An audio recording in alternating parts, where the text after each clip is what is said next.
और गुरुदेव ने कहा लाखों लोग तेरे दर्शन को तरसेंगे, एक दिन ऐसा आने वाला है। और मैंने उनका मजाक उड़ाया, मैंने बोला यहां तो कोई कुत्ता भी नहीं है। बोले तुम हंस, लेकिन एक दिन ऐसा आएगा, और यह ऐसा जिस दिन आएगा उस दिन तेरे जीवन में मैं नहीं रहूंगा। और मैं मूर्ख उनको समझ नहीं पाया। मैं कहता हूं गुरु बोलता है अपने स्तर के ऊपर से, शिष्य सुनता है अपने स्तर के ऊपर से, दोनों के बीच में जीवन काल का अंतर रहता है।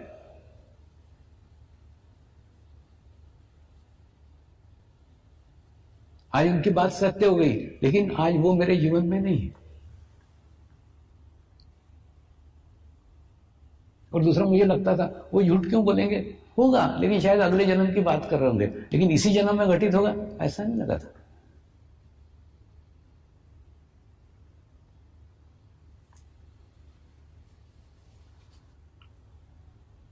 उसके बाद में उनके पास जो कुछ था वो सब कुछ दिया, और जब वापस उनसे उन्होंने विदा किया ना,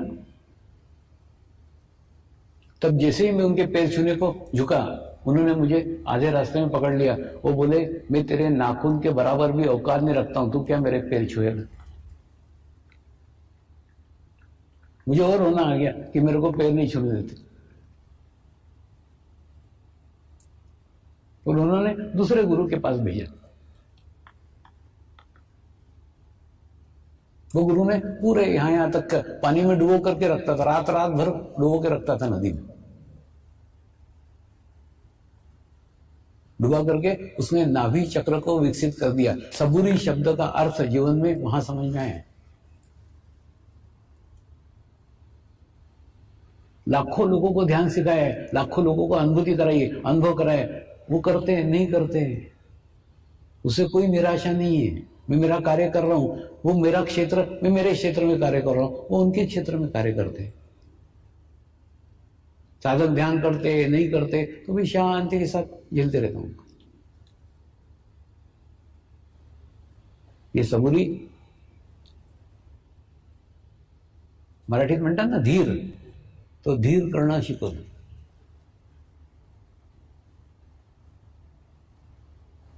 उसके बाद में जैसे ही समाज में आता था, 6 महीने समाज में आता था, लोगों को ध्यान सिखाता था, मेडिटेशन सिखाता था, फिर मेरे को लगता था मेरे में अहंकार आ गया, फिर मैं हिमालय में चला जाता था। ऐसा सालों तक चला। कुछ जैन गुरुओं के सानिध्य में रहा, अहंकार पे नियंत्रण कैसे करना चाहिए, अहंकार को पहचानना कैसे चाहिए। देखो एक आपको बताता हूं, आप कोई भी कर्म करो, कोई भी कार्य करो, वो कार्य करोगे ना तो राइट साइड में जाओगे ही, और राइट साइड में जाओगे तो अहंकार आएगा ही।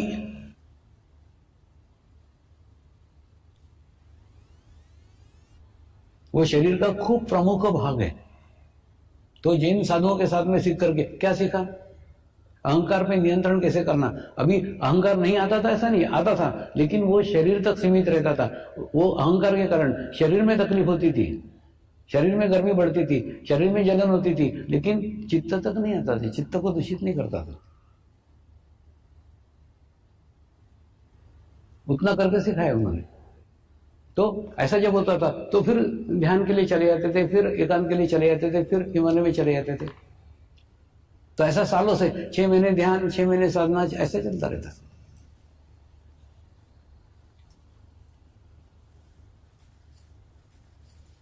लेकिन पता नहीं एक बार क्या हुआ, खूब अच्छे से सब अच्छा चल रहा था एकदम, खूब रामकृष्ण मिशन का एक खूब बड़ा शिविर लिया था, सब एकदम शांत, एकदम क्या बोलते हैं ना, खूब सुखी जीवन चल रहा था। और उस समय एकदम बेचैनी होने लग गई कि यहां से छोड़ करके मुझे समाज में जाने का है। बस वहां मन ही नहीं लग रहा था। घर के पूछते थे कहां जा रहा हूं, मैंने कहा मालूम नहीं कहां जा रहा हूं, कोई बुला रहा है कि नहीं। वो रामकृष्ण मिशन के जो मठाधीश थे उन्होंने पूछा आपको कोई बुला रहा है क्या, नहीं। कहां जा रहा हो, पता नहीं। क्यों जा रहा हो, पता नहीं। उनको भी थोड़ा विचित्र लगा। वो बोले अब यहाँ सब अच्छे सेट है, यहाँ से अच्छे से रहो ना, सब तुम्हारे परिवार यहाँ पे, सब लोग यहाँ पे, क्यों इधर से जाते हो। बोला पता नहीं, लेकिन यहां रहने की इच्छा नहीं, यहां से कहीं जाने का है। तो फिर उन्होंने पूछा ऊपर का बुलावा है क्या? मैंने बोला हाँ। तो समझ गए अब ये कोई भी रुके, उन्होंने खूब रोकने का कोशिश किया, वो समझ गए अब ये नहीं रुकेगा।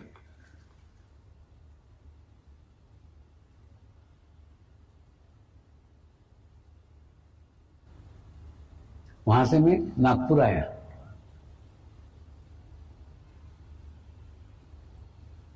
नागपुर में मेरे जीवन में एक इतनी बड़ी घटना हुई जिसने सारा जीवन ही परिवर्तित कर दिया, जीवन ही बदल दिया। और समाज में क्यों आया उसका कारण पता लगा। कुछ नहीं, 8 दिन का एक शिविर ले रहा था और बहुत बड़े हॉल में ले रहा था, लेकिन इतने कम लोग थे कि हॉल का जरूरत ही नहीं था। मैं सबको बोला एक काम करो ना, इतने कम लोगों तुम सब स्टेज पे आ जाओ। तो सब लोग ऐसे स्टेज पे आ गए, मैं इधर खड़ा हो गया और शिविर चल रहा था। मैंने ज्यादा लोग भी नहीं थे, एकदम हॉल बड़ा लेकिन शिविर छोटा, बहुत कम लोग। और सवेरे में ध्यान करता था और फिर शिविर लेता था। तो सवेरे जैसे ही ध्यान करने बैठा था तो मेरे ध्यान में शिरडी के साईं बाबा आए और उन्होंने कहा तेरे शिविर में ये जो मैनेजर आया हुआ है, इस मैनेजर का सहस्त्रार चक्र खोल दे।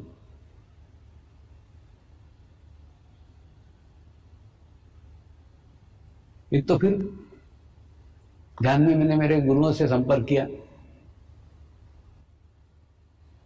मैंने कहा मैंने शिरडी के साईं बाबा को याद नहीं किया था, मेरा उनसे कुछ संबंध भी नहीं है, कुछ जानकारी भी नहीं है, वो मेरे ध्यान में क्यों आए? तो मेरे गुरुओं ने कहा वो तेरे को माध्यम बना करके उनके भक्तों को कुछ देना चाहते हैं।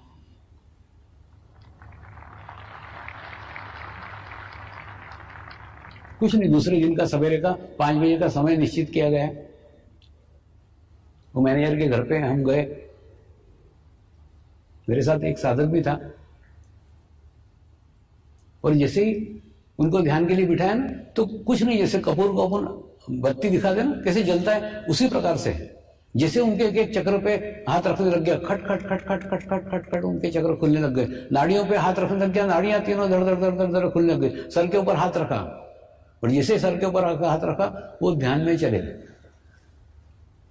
और ध्यान में मतलब 5 घंटे ध्यान में थे। 10 बजने आ गए। बाद में मैंने उनको कंधे पकड़ के हिलाया, मैनेजर साहब उठो, ऑफिस जाना है कि नहीं जाना है? तो उन्होंने बड़े मुश्किल से आंखें खोली, बोले स्वामी जी काय का ऑफिस में काय का क्या, आंखें नहीं खुल रही मेरी तो। और उन्होंने एकदम मेरे पैर पकड़ लिए, मेरे को आपके रूप में शिरडी के साईं बाबा मिल गए। मैंने उनको समझाया कि शिरडी के साईं बाबा नहीं हूं, केवल उन्होंने मुझे आदेश दिया था, इसलिए मैं केवल आदेश का पालन कर रहा हूं। एक पोस्टमैन सरी का काम कर रहा हूं, एक डाकिया सरी का काम कर रहा हूं, उनके आदेश का पालन कर रहा हूं और कुछ भी नहीं। और उसके बाद में वो शिविर संपन्न हुआ। वो शिविर के 8वें दिन, समापन के दिन, मैंने कहा मैं किसी से कुछ नहीं लेता, ये कार्य करना मुझे अच्छा लगता है, इसलिए मैं कार्य करता हूं। मैं मेरे पैसे से आता हूं, मैं मेरे पैसे से जाता हूं, किसी से कुछ नहीं लेता। ऐसा करके किसी से कोई गुरु दक्षिणा नहीं दिया, किसी से कुछ नहीं दिया। और उसके अंदर शिविर समाप्त हो गया।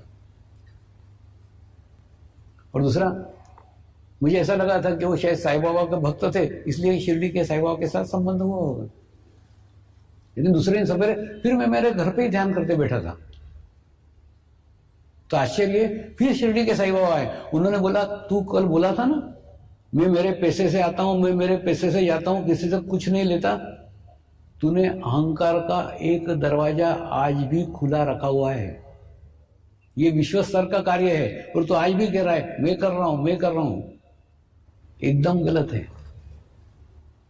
अहंकार का दरवाजा एक तूने खुला रखा हुआ है।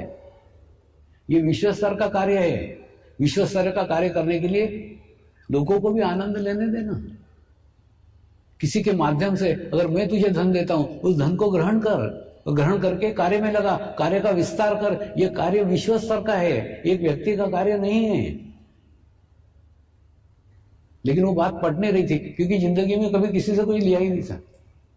हाँ क्या वो बोले, खाना खाने बैठता है तो ज्वार की रोटी है तो भी प्रेम से खाता है, मिठाई है तो भी प्रेम से खाता है, परमात्मा का प्रसाद समझ के ग्रहण करता है। उसी प्रकार से कोई 1 रुपए दे, उसको भी ग्रहण कर, कार्य में लगा। कोई 1 लाख रुपए दे, उसको भी ग्रहण कर, कार्य में लगा।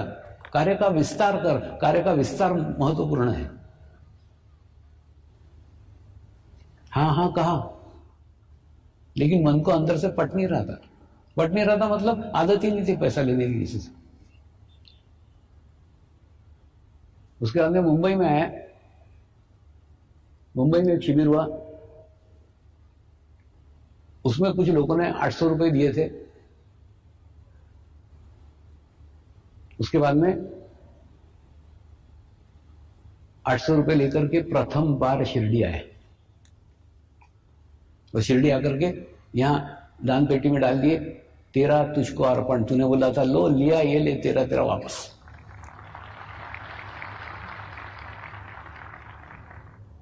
और दूसरा, उस दिन तुमने तुम्हारे भक्त के लिए मेरा इस्तेमाल किया था, मेरे को यूज किया था।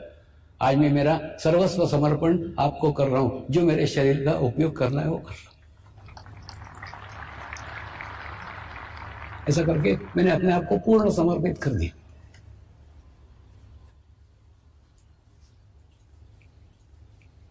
उसके बाद में मुंबई के गीता भवन में एक कार्यक्रम हुआ।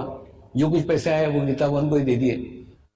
पुणे के एक स्कूल के अंदर कार्यक्रम हुआ, जो कुछ पैसे आए वो स्कूल को ही दे दिए, और बिना किसी से कुछ पैसा लिए ऐसा कैसा घर वापस चला गया। और मेरे को यहाँ बिल्कुल नहीं अच्छा लगता था, समाज में बिल्कुल अच्छा नहीं लगता था, यहाँ मजा ही नहीं आ रहा था मेरे को। एक बार ना गुरुओं के सानिध्य में रहने की आदत लग गई ना, तो दुनिया अच्छी नहीं लगती। एकदम यहां से भाग गया, वापस गया हिमालय। गुरुओं को बताया